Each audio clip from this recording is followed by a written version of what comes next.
again somebody who is a very refined person. I'm very sure she'll one day she will reach somewhere. So पता चल जाता है actually.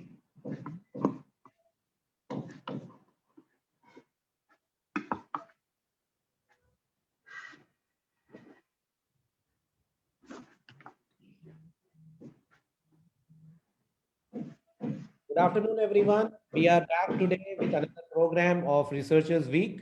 Today we have with us, I'm very happy to introduce Dr. Vidushi Sharma, and she's somebody who has started. I would like to say started. I remember that she very keenly, hardworkingly started the program of occupational therapy at Amity University, Noida, and she has been working tirelessly since some years now to establish the program, run the program successfully in the field of establishing a new education or new educational occupational therapy course is a mammoth task in itself, and she has been doing it since some time now. Initially, single-handedly, I'm sure, and with some support uh, with other prominent occupational therapists as well. She herself is a prominent person who is not an unfamiliar name in the OT community. She did a wonderful series of programs in the lockdown period with lot of webinars and other programs for occupational therapy involvement, occupational therapy advancement, and their professional development. And it was a wonderful idea because people were already free, so it was good to have such programs around us. And I am sure they all received a wonderful feedback and wonderful reception from all the OT and non-OT community. So I'm very happy to introduce her, and she is someone who is coming up today with a very interesting topic. I'm very keen to know about the topic and also the details of it, because we as Vidushi, like Vidushi, who are now at the leadership level in occupational therapy profession, we are the ones who are supposed to do some advancement and some broadening of the scope of occupational therapy. So let's listen from her. Before her on the dais, on the talk, I would like to also introduce and welcome Rajiv Khanna. And Rajiv Khanna is an occupational therapist in Gurgaon, and he is a very active member of the Haryana chapter of OT. Rajiv, I would like to hand over this talk to you, and you could, if you wish, you could please add few more words for Dr. Vidushi, and then you can start the program, please. Thank you, sir. With Vidushu ma'am, I have very fond memories from my post-graduation days. She has been my mentor and she was my guide throughout my post-graduation days. I feel that her knowledge for the field of occupational therapy is immense. And personally, she has always pushed me to come out of my comfort zone and come up with more evidence-based topics and update my knowledge in the field of occupational therapy.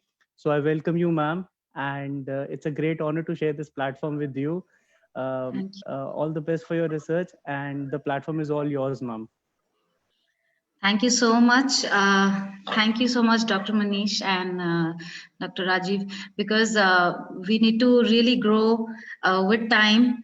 And a few days back, Manish sir was asking me, so what topic we can come up with? So as an academician, my bent of mind is always towards creating change from the root of how we educate others. So my concept, this is a concept, and this is something which is happening around us. So this topic is in itself a concept which we need to adopt as soon as possible if we really want to survive in the field. Because we as a family of OT, we understand how much of challenges we are facing nowadays in various aspects in Indian context. So it is very important that we work on those sectors which are most updated. We have to understand what is the market demand. Okay, so market has changed completely from the industrial revolution. My topic is about the industrial revolution which has occurred over a period of time. So how we have changed, and now it is about industry 4.0. Okay, so the market decides the skills of the person. And if we aren't skilled enough, we may say we know this topic, we know this, that kind of a technology. We all know it in terms of certain context, but these are not highlighted the way it should be. It's almost like you have skills, but those are not showcased. So showcasing, marketing your own self is very critical, and that can be done only if it is in your education, put in a form that it is already putting an impact on another person, that yes, this is how they studied. Nobody is going to look inside your syllabus to see what topic you did in how much detail, unless and until you put in a way that it shows that you are well versed, you have enough credits, you have put in enough time, you have practical knowledge, you have resources and contacts related to that kind of a topic. So Industry 4.0 is all about creating a need in terms of how we are utilizing the most important resources in terms of using, these, how you use your smartphones, how you use your networking, how you use your availability of connectivity or network connections. And it has a very broad concept of incorporating artificial intelligence and using data logics in a way that we have to understand machine learning. Okay, if we really want to survive through the market, because it's about disruptive technology. So somebody in Harvard, he came up with this term called disruptive. So disruptive means it is going to disrupt what is happening in the market right now. It is going to disturb the market, present market, and demand something new. And new doesn't mean it is going to get replaced by people. It is just going to get replaced by skills, which we think we can do with these skills, but these skills are going to get replaced soon. So with that, I would start my topic, that is implementing concept of Industry 4.0 in occupational therapy, and how disruptive technology has to be adopted and understood as academicians, as researchers, as clinicians, because this is going to be the demand of market very soon, especially globalization. When we are talking about globalization, this is all about it. Okay, so I will start sharing my screen.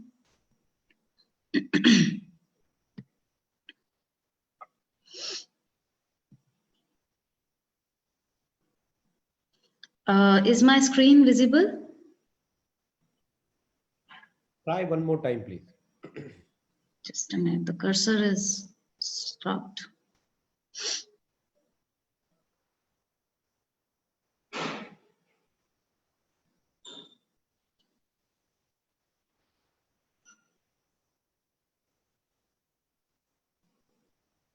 Yes, the screen is visible now. Okay.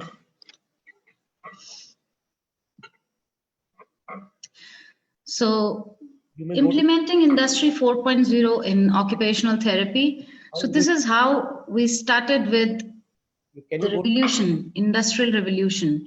Okay, so it was the time Industry 1.0 was just about mechanization and how we use steam power and all.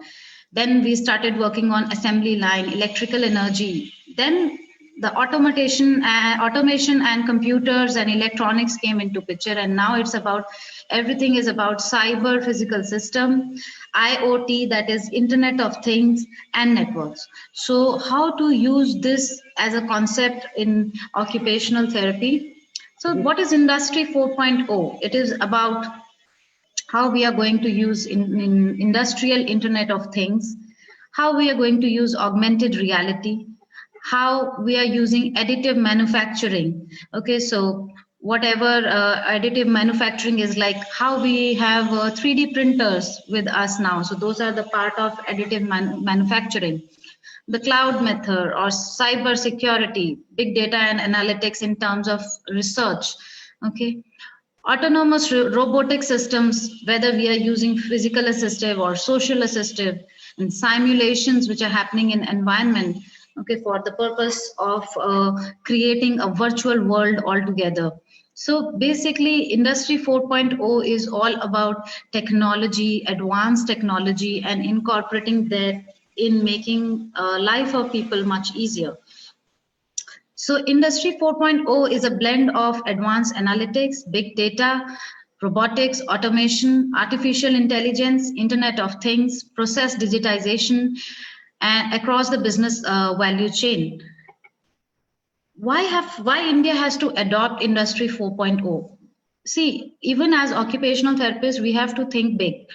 We cannot limit ourselves thinking about one kind of a population which we are treating. We as a professional are part of a country, and whatever we do has an impact on society. We have to think from a social level. We have to think about serving on a larger level, and we have to understand how we are working in the line with government policies, how we are working in line with what government is presently trying to adopt or change in the market. So we have to also incorporate the same system in our profession to work in the similar line, basically. So advanced analytics would help to enhance production capacity in its quality. Adoption of robotics and automation would shorten the production cycle. And digitization of various business process, like people have their own clinics, people have their hospitals, people are working various kind of business in occupational therapy field itself, which is client patient centric or other community dwelling people. So that is the different entrepreneurship skills which are among our professionals. For them, they have to understand how digitization is working, which is cost saving, better experience for customer and for employees. IoT, that is Internet of Things. Okay, so connectivity of machine to people and machine to machine. This would tighten the supply chain and reduce the lead time. Basically, because you save a time and energy and cost in traveling, in creating another resource to produce an impact, but everything when done on IoT, a lot of virtual things and a lot of time is saved in terms of bringing that change. Monitoring gets easier. Okay, so it has its own benefit, which I would be taking up in the next few slides also. So it's a new wave of global technology which will change global production. So internationalization is the key term of business and industry. We are not limiting ourselves how I serve to people in this particular district, in this particular state. It's not about that. It is about how I am going to incorporate whatever is available throughout world to benefit to the clients I'm dealing with. It's not about just limiting myself to this zone, because now the availability and the resources have crossed its limitation and there is just no limit at all. So countries can no longer remain confined within their borders and must become citizens of world. So we are not working like in a closed environment anymore. We have to deal with the people around world, and we are part of that world. We are part of that change which is happening globally. So leaders in this new era will need to be very critical thinkers, problem solvers, and be able to interact across the globe. And in short, they need to be liberally educated about what changes are demanded by market and how we are going to incorporate change, implement change, and further research and analyze the utility of that change. And thus, it's like a continuous cycle which we need to run. So the problem in the future could not be the lack of employment, because we always think, technology is going to replace human being, but it's not about that. There would not be lack of employment, but there would be shortage of skills that new jobs will demand. So this is a very alarming situation for coming professionals, even in just like any other field, whether we call it engineering field or we call it marketing field or any other field for that matter, medical field.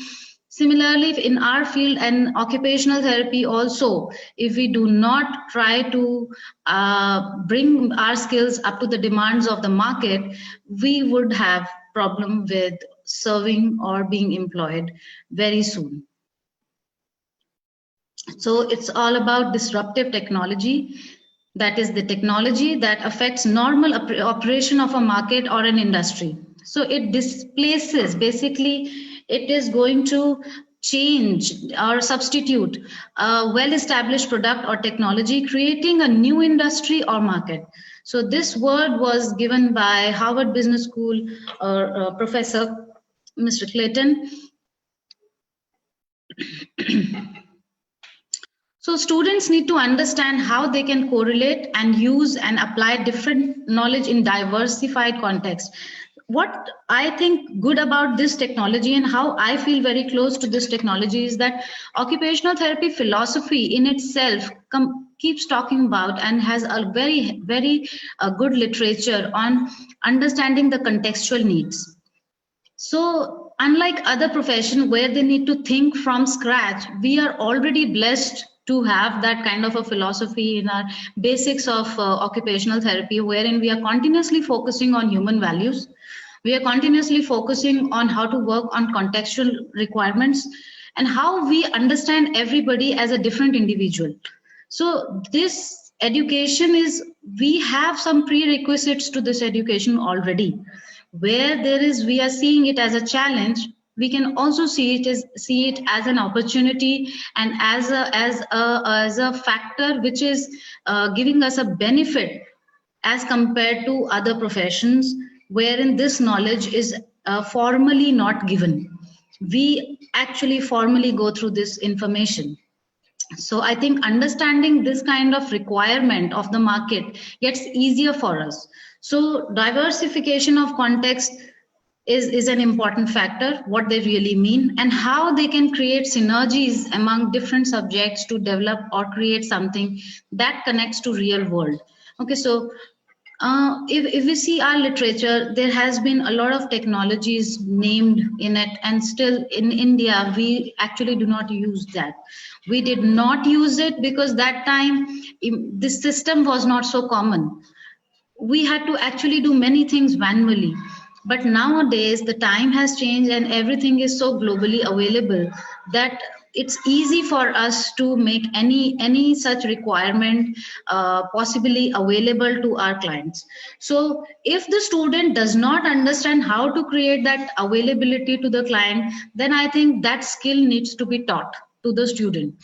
How to create that understanding, how to create that flexibility, and how to expand the thought process of a student so that he doesn't feel this is impossible. This is very much possible, especially in today's world.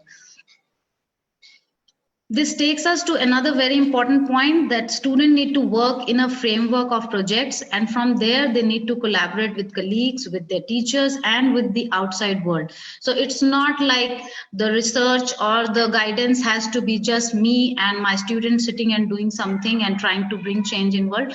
It has to incorporate n number of different people from different parts of the country, of the world, so that we understand their perspective, and what we produce or whatever we work, it has to be easily generalizable to the people, so or to the population we are catering to.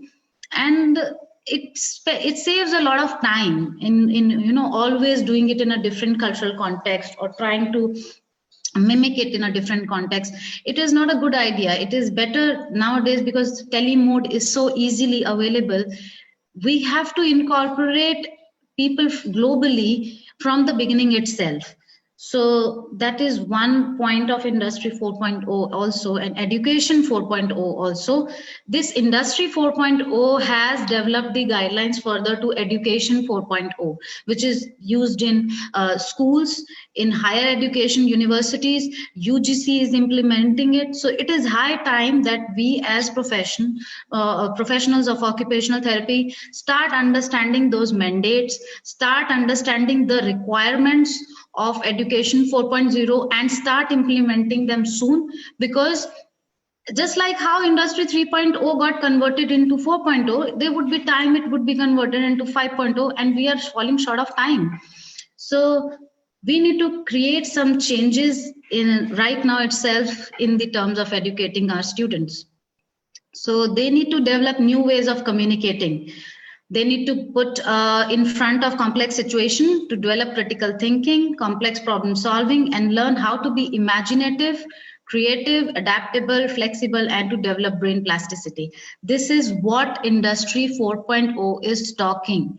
It is not just that how a student should be, but there is a specialized curriculum then based on this has been developed by UGC, that is called Jeevan Kaushal, okay, which talks about developing life skills curriculum. Can just a minute.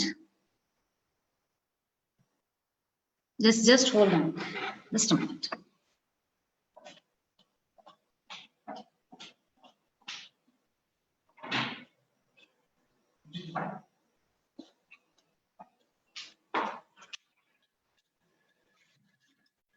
Really sorry. So UGC mandate focuses on this life skill curriculum development, which talks about including 4 modules. These modules focus on developing communication skills of students. We cannot take it very casually that how we deal with the communication part of the students.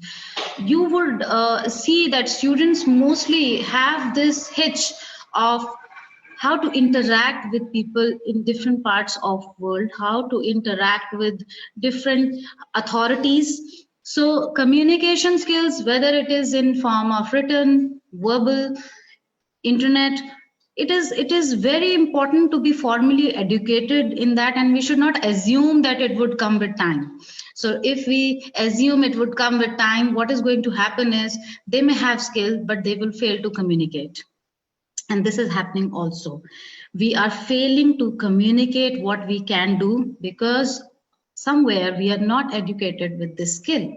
So this skill is also important as part of Education 4.0, which is part of Industry 4.0 also. Professional skills, leadership skills. Okay, we want to develop leaders, our own leaders. So, and universal human values, that is what is most important to community development, what is most important to societal development. And it's a very brilliant concept. And I feel fortunate enough to be an occupational therapist because we already are in those streams of working with this on these aspects already. We have been formally told about these concepts already, but this thing is we don't practically understand them. Some of these are still not there in part of our curriculum, like communication skills or leadership skills in a very much detail, but this is required if we really want to create an impact over people, to have a say that what can our profession do. It should not be dependent on how one person can, easily communicate and other person cannot. First and foremost, everyone should be able to communicate in equally well manner. So while the third revolution was characterized by and driven by information technology, the fourth industrial revolution is powered by artificial intelligence. So this covers a range of changes which include intelligent robots. These are physical aspects, and autonomous drones and driverless cars, 3D printing, smart sensors. Along with that, digital ranges are like Internet of Things, services, data, and even people. So, and biological ones like synthetic biology, individual genetic makeup, bioprinting, and technology like boxing, etc. So basically, this fourth industrial revolution is going towards the smart society. We are now not making, from the time of hunting society or agrarian society, industrial society, information society, the whole concept of economists and leaders is to make society now a smart society. So we have to create our professionals, smart professionals who can cater to the needs of this smart society 5.0. So there is rapid digitization. We are seeing digital India, and everything else is now, with all thanks to pandemic, now is furthermore influenced by digitization. And optimization of processes has implication for energy usage and waste, impact on aging population, and innovation, growth within society, and higher education sector has a pivotal part to play within this space. So we need to, even as whatever profession we are working into, as if we want to lead our profession, we have to consider these facts, because these are the true facts through which a country runs.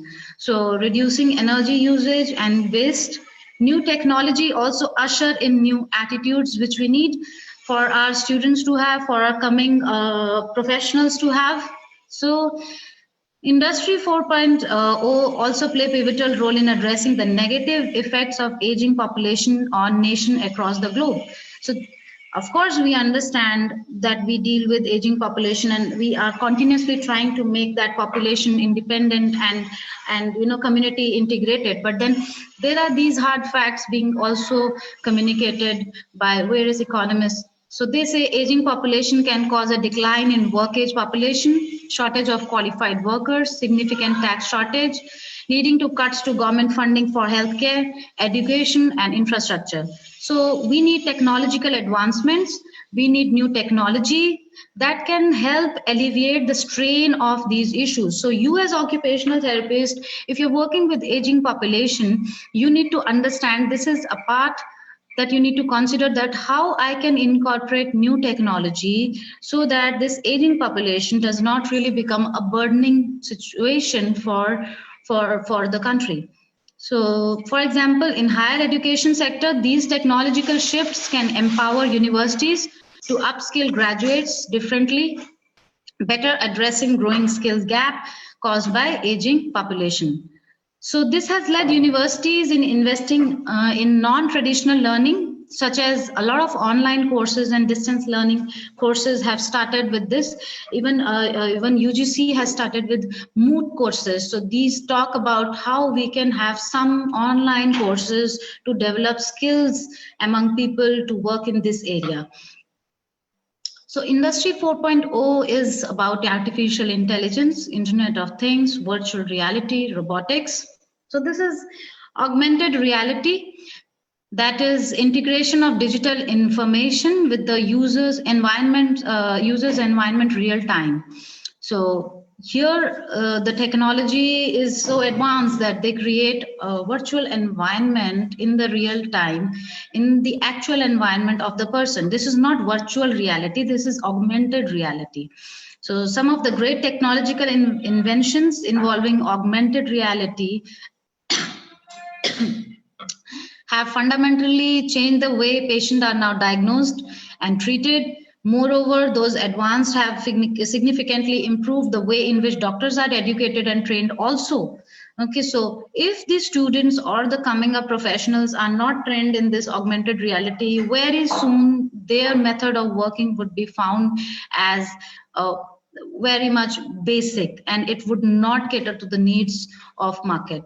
So current application of augmented reality in medicine include the training and education of medical practitioner, diagnostic medicines, complex and invasive procedure, patient care, aftercare in healthcare settings. Also, augmented reality has been widely used nowadays for various rehabilitation procedures, like for stroke, okay? And people are continuously trying to understand how far we can take it to create change. Rehabilitative benefits can be provided to the patient using augmented reality.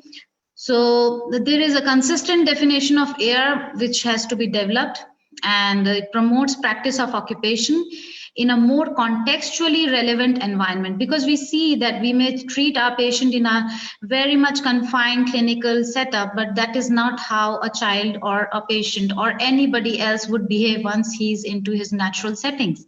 So it's very important to create the context in our environment also, in order to encourage that learning and generalization to occur to any other task. And transfer of skills also is an important aspect of that motor learning. So this could include using augmented reality to bring the home environment into hospital setting to enhance practice of prioritized occupation before returning home. So this is just one study which is being done on use of augmented reality with biofeedback of upper limb post-stroke rehabilitation therapy. So the point here is the system aimed for some home-based rehab system and friendly use by a patient themselves, and the developed integrated system had tested with able subject, and it worked perfectly during the test. So it shows that in future these kind of therapies would provide more objective treatment rather than to depend on some subjective measures, because when the patient is continuously investing his time, there is requirement of objectivity. So in coming times, when somebody else would be giving these objective information, you would be automatically compared. So it's important that we learn how to be more objective. So virtual reality and augmented reality, they accomplish two very different things in two very different ways. So despite they have a similar design for device themselves, so virtual reality replaces reality, because the reality itself is not the actual thing. It takes you somewhere else. Like when you play video games or something else, it appears like you are there and you are no more in your natural environment. However, augmented reality creates another projection on your reality. So you know you are in the reality, your real situation, and then there is something else. Like maybe I create an artificial, augmented kitchen simulation or any other workplace station. Okay, so any workstation or any other dressing systems or cabinets or whatever I want to train patient on, that environment is superimposed on my reality. So I don't go drift away from the reality, but at the same time I understand how to work in this because the environment is simulated. So it is such a beautiful concept because you don't need to have so much space to always create that simulation. And how much of a simulation can you really do? That is also time consuming. It invests a lot of kind of resources. So this is a very beautiful concept which is very close to occupational therapy. So implication for rehabilitation, there is a developing body of evidence evaluating use of augmented reality technology for stroke. User motivation and engagement has improved with the use of AR because they try to generalize it better. So it brings about more motivation in the patient. A clear and consistent definition must be developed, and ongoing work could explore how augmented reality systems support engagement in and promote learning that links to meaningful occupation. Then next concept of Industry 4.0, which is about artificial intelligence. So it increases the ability of healthcare to understand the needs and the pattern of behavior and treatment of their patient, provide adequate support. So in the area of early detection, wearable technology, which is coupled with artificial intelligence, it allows early detection of disease, which enables doctors to monitor and potentially detect disease at an early stage. So when I say doctors, it's not just a physician, it is a team. Elderlies must be using that kind of a concept, and so that they can be in knowing, or the professionals can constantly try to constantly get to know what is the level or what are the early stages patient is reaching into some problem, especially if it is coming through a policy and it is being funded in a manner. People don't refuse to actually use this kind of technology. So it has to be brought into policies properly so that these things are used and they are helped better. Okay. Ubiquitous computing, also called pervasive computing. It entails embedding computational capability into everyday objects so that they can communicate information. So there is a continual reduction in the size of electronic devices we are using, like because of microprocessors or sensor technology, as well as use of wireless technologies. So we have to update ourselves towards these kind of technologies also. There is ambient intelligence, which is a type of ubiquitous technology or computing system, which is talking about intelligent electronic environment. So, and the environment is to be intelligent to pick up the changes and create the changes in a way that is further facilitating the performance of the person in that environment. So these are sensitive and responsive to the presence of people within them. So for example, ubiquitous computing system embedded within a person's home or other rehab setting can be aware of the needs, preferences, and functioning of the inhabitants by analyzing situational data in real time. So such a person's physical location within the environment and other relevant information such as the time of the day. Then context awareness, it refers to how technology infer the current activity state of users. So there are some smart home inhabitants. These are the example of context awareness. So understanding, we've been talking about home environment assessment and all those things. So now it is the time of incorporating a step ahead, that is about smart homes. We need to understand how these smart homes work. We have evolved over time so much that previously, we used to think this concept is too high tech to be adopted, but nowadays I see some societies where elderly live, which is specially developed in a way that because elderly reside in that area, they are so smart in a way. They have all the kind of technology which would smoothen the performance of an elderly. Everything is in easy access and well planned. So as occupational therapists, if we can further create an understanding about that smart home, how those smart homes work, we would get better opportunities in diverse fields. Maybe tomorrow you would think about working with an architect or maybe some other company which develops these kind of designing, and you have ideas because you know the kind of problems a geriatric population or any other population for that matter generally has. So if you want to create an opportunity, we have to be skilled with that knowledge, that I understand what is this technology, but we need to now create a new technology because there is this kind of a new problem, or these problems are seen in this kind of population. So we have to think away from just working in the same manner. We have to think how to create opportunity with various other disciplines which are existing with us in the society. Okay.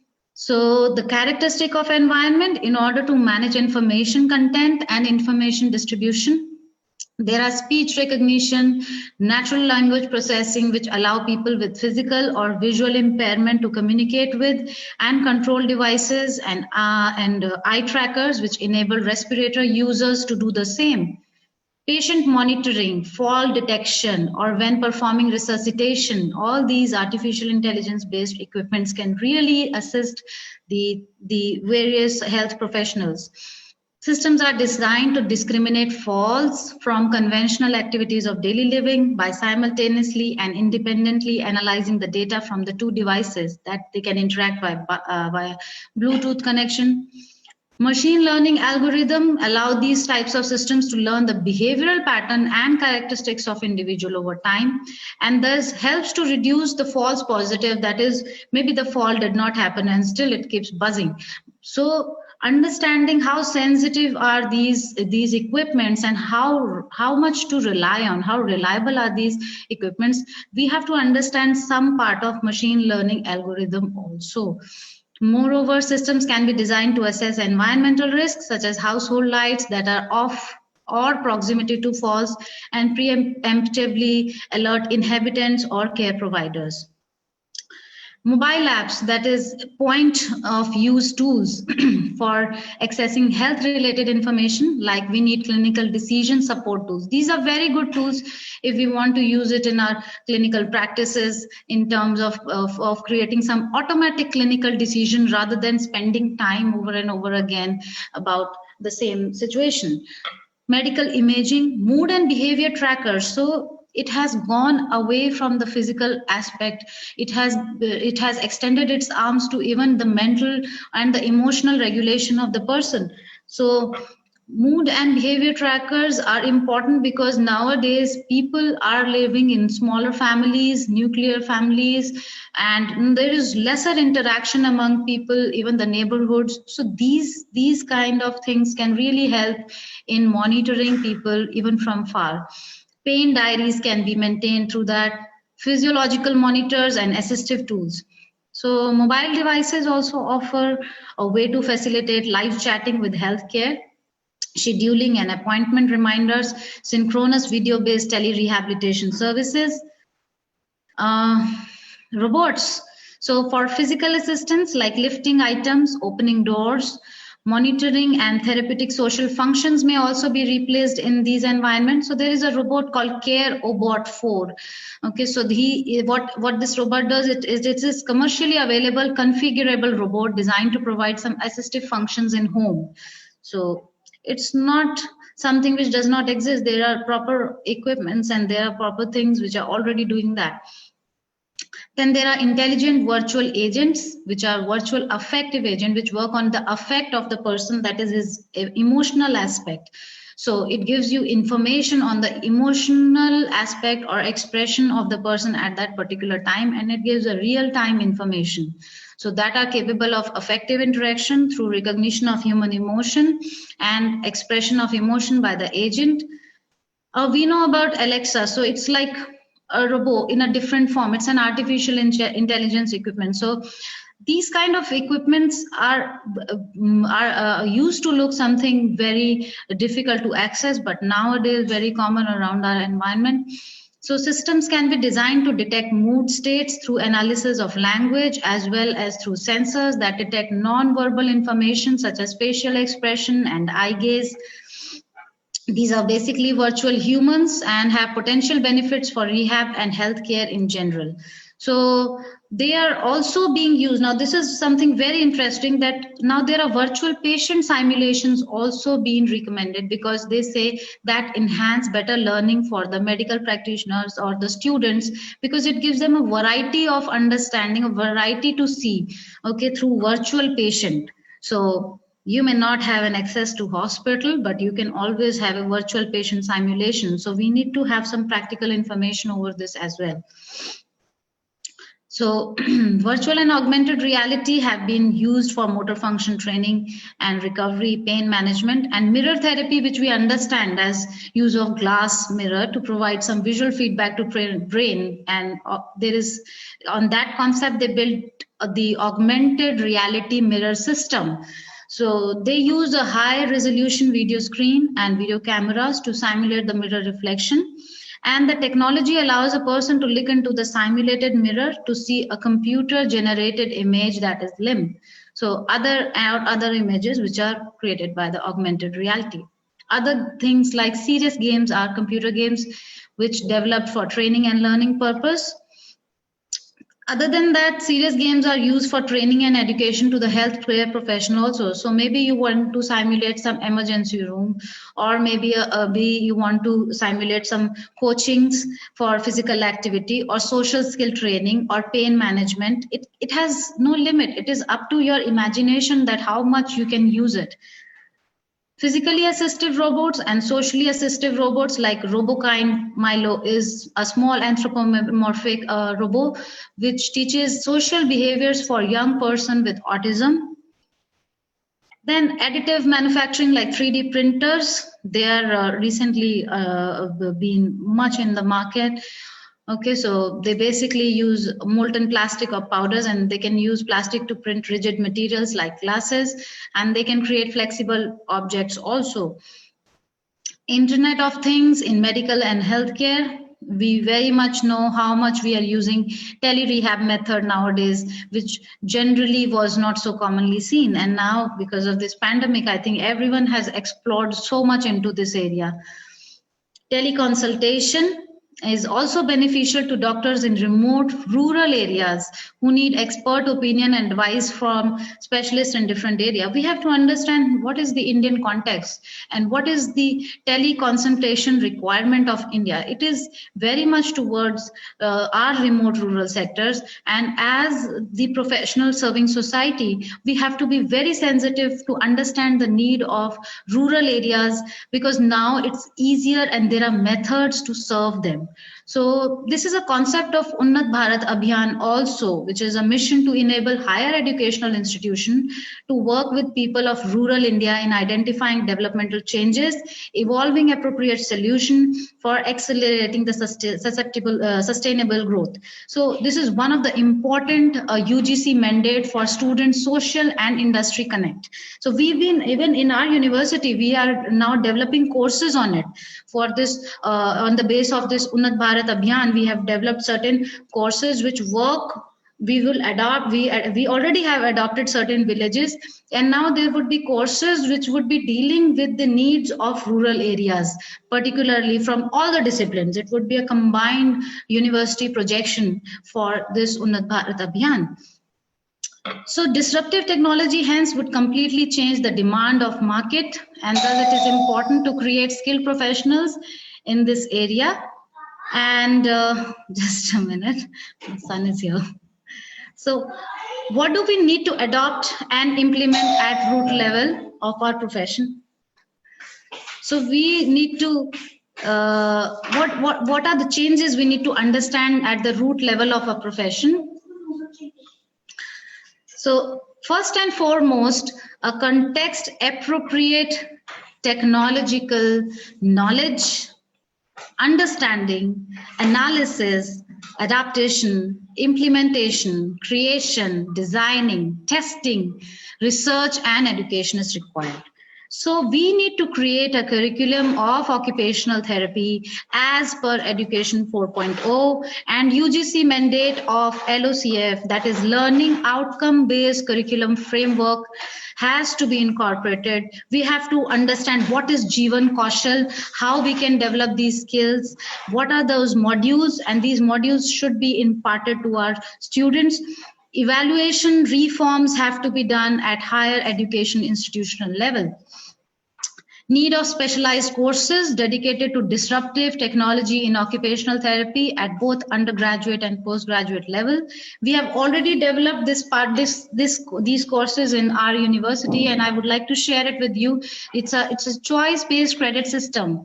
Okay, in our university we have this choice-based credit system wherein we give an opportunity to students that they can choose their credits, they can choose what else they want to know from the university. So there are certain basket of courses offered to the student from where they can pick and choose also. So in that basket, from our side, we have added disruptive technology in occupational therapy with 2 credits. And we are soon going to even incorporate the practical credits into it as well. And at PG level, we are offering application of disruptive technology in occupations. So just a glimpse of it, I would give it to you. Is my window visible of the course? Not right now, ma'am. Okay.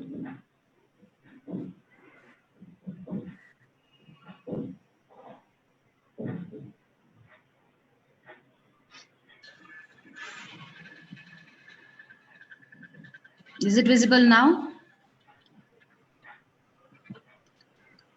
Right, it's slide number 41, ma'am. Okay, just a minute. I need to I think stop sharing the slide.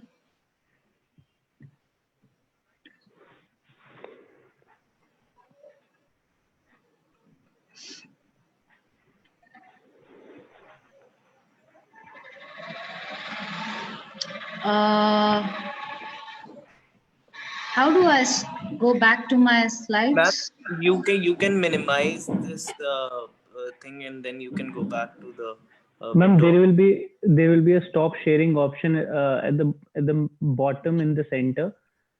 Okay, okay. New share. New share, it says. Yes, yes, you're right.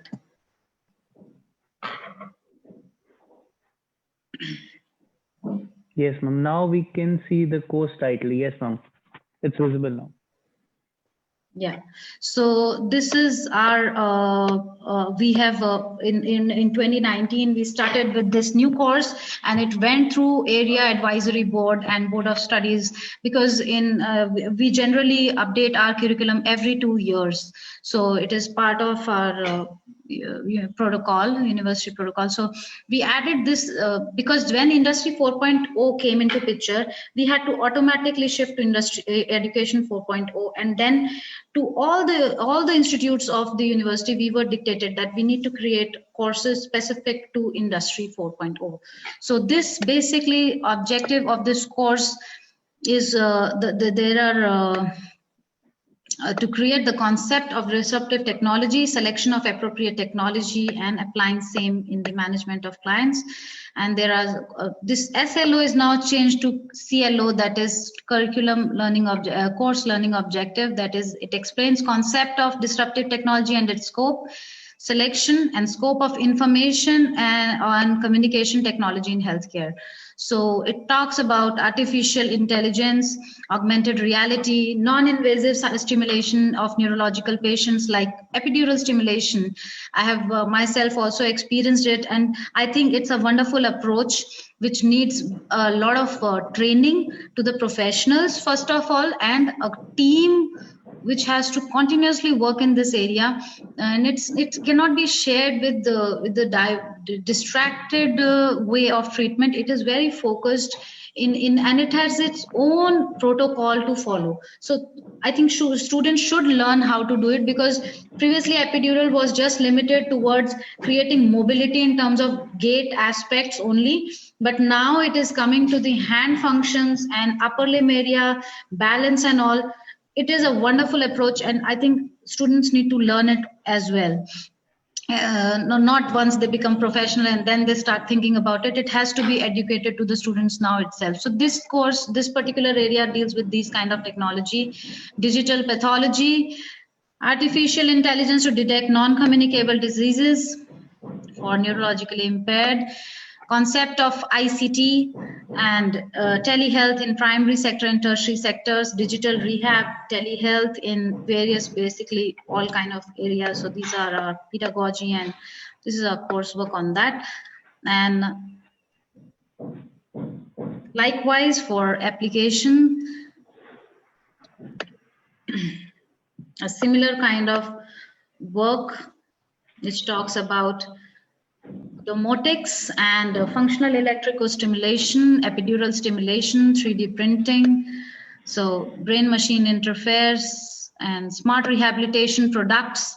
So basically all the application based things, what is Neuromotion Lab and what is IQ and what are these things, what is smart home technology. So it involves these kind of aspects at the postgraduate level, and it is in fact not just for the student, but in fact it is a learning for us also, because in order to create that information to the student, we ourselves have to do a lot of study on these areas itself. So with that, I would just like to share my last message with everybody out here that we need to start thinking in a completely new direction, which is Industry 4.0. And soon we are going to have this having an impact on our profession itself. And we would see that how much our society has changed over a period of time and how professionals are adopting these changes very quickly. So even as evolving professionals or academicians or clinicians, let's start with understanding this concept in more details. Thank you. Thanks a lot, everyone, for your patient listening. That's from my end. Thank you. Thank you so much, ma'am. It was a very good presentation and a very good learning for us also, because in our times, basically, we didn't get to learn these much of topics which have been started in Amity University, and this is a really good initiative for all the students to get to know about the technology so much, because in just like you have presented, that future is for technology and one should learn about it. So thank you so much, ma'am, for your presentation. And yes, and not just, it should not be merged with yes, we study it in other courses, we study it probably in neurology also. No, it has to be done separately, as yes, it's in its own form. exactly, Yeah. ma'am. Yeah. So Um, with that, we Ma'am, like I said earlier also, like Vidushi ma'am has always been very innovative and out of the box, yeah, and Thank you. it was a treat. It was a treat to listen to you, ma'am, after 3 years. exactly. And it's always nice to upgrade ourselves with your knowledge and your expertise in the field of occupational therapy. I think that the topic was quite innovative, and it is expanding the horizon of occupational therapy, and it is giving a Yes. new direction to it. So yeah, Yeah. thank you so much, ma'am, Thank you so much. for your presentation, ma'am. Thank you. Thanks a lot. Also, ma'am, the viewers, since it's a weekend, so viewers keep connecting with us, and a lot of viewers see it throughout the week. We will also send you the link of the page where you can find the video and look at the views. Okay. And people do comment in the coming week when people see the full video, and then they come up with questions, and they also reach out to us, and we will redirect the questions and queries of the parents or the professionals to Great. you in the coming week, Great. ma'am. Great. That would be great. Yeah. So with this, ma'am, we'll call it a day. And thank you so much Thank for you. taking Thank out you. time for us and for Yeah. the page. I know it's a weekend, and it's a everybody, Sorry, it's a it busy. was Sunday, so my family is around near me only. We totally, Thank you. ma'am. These are the common. I could say the situations in the virtual reality, and Natural we situations. love it. Yeah, Yeah. we enjoy it. Yeah. So all the best, ma'am. Thank you so much. Have a good weekend, and Thank you. we'll connect with you very soon, ma'am. Thank Exactly. you so much. Thanks a lot. Thank you, everyone. Have a Thank good you, day, Dr. ma'am. Manish. Thank you.